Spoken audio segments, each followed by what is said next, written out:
একটা অস্ত্র আমদানি করলেন পেট্রোল বোমা, যেই পেট্রোল বোমা পড়ে আমাদের পুলিশ কর্মীরা আহত হতে পারত, মৃত্যু পর্যন্ত হতে পারত। এই সুদীপ বর্মনের নেতৃত্বে কংগ্রেসের হাইনারা, যারা আজকে বর্তমান সময়ে যাদের সিপিএম কে ক্ষমতায় আনার জন্য যারা ইজারা নিয়েছে, সিপিএম এর দোষর এই সুদীপ বর্মনদের এই রাজ্যের মানুষ ভালো করে জানে। আমিও একদিন রাজনীতি করেছি, আমি ভিকি প্রসাদ বলছি, আমি খুন হয়ে যেতে পারি, দেবল দেব হয়ে যেতে পারি, তারপরও বলছি সুদীপ বর্মন হচ্ছে সবচেয়ে বেশি এই রাজ্যের রাজনৈতিক সিপিএম এর দোসর, দালাল, রাজনৈতিক বন্ধু। আমি ভিকি প্রসাদ বলছি খুন হয়ে যেতে পারি, কিন্তু পরোয়া নেই এই রাজ্যের মধ্যে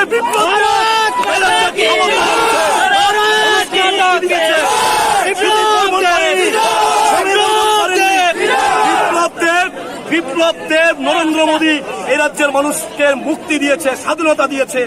আর ওই সুদীপ বর্মনের মতন দালালরা এই রাজ্যের মধ্যে আবার সিপিএম কে ক্ষমতায় বসানোর ফন্দি আছেন। আমার মতো হাজারো লক্ষ যুব মোর্চার কর্মী ময়দানে রয়েছি। সুদীপ বর্মন মনে করবেন না এটা 1993 সাল, এটা 2023 সাল। বিপ্লব দেব ক্ষমতায় রয়েছেন, মুখ্যমন্ত্রীর আসনে রয়েছেন।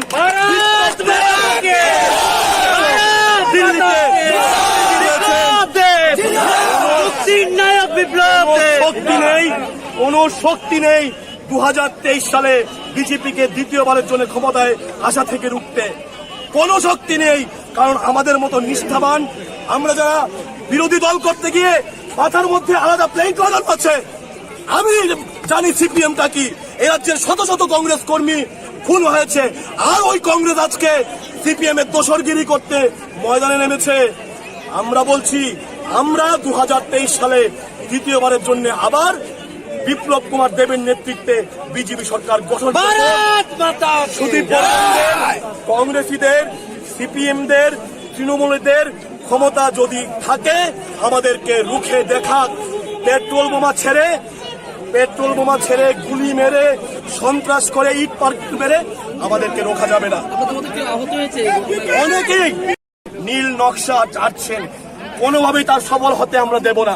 আমি দায়িত্ব নিয়ে বলছি, আমি যুব মোর্চার একজন কার্যকর্তা হিসেবে বলছি, কংগ্রেসের ভবিষ্যৎ এই রাজ্যে অন্ধকার, সিপিএম এর ভবিষ্যৎ এই রাজ্যে অন্ধকার।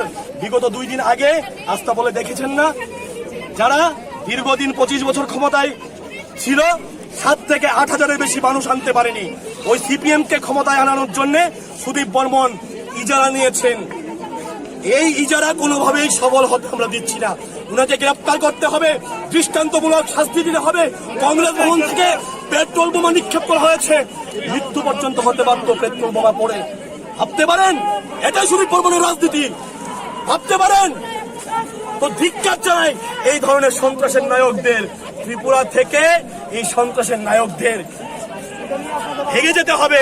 ত্রিপুরা রাজনীতি করতে পারবেন না।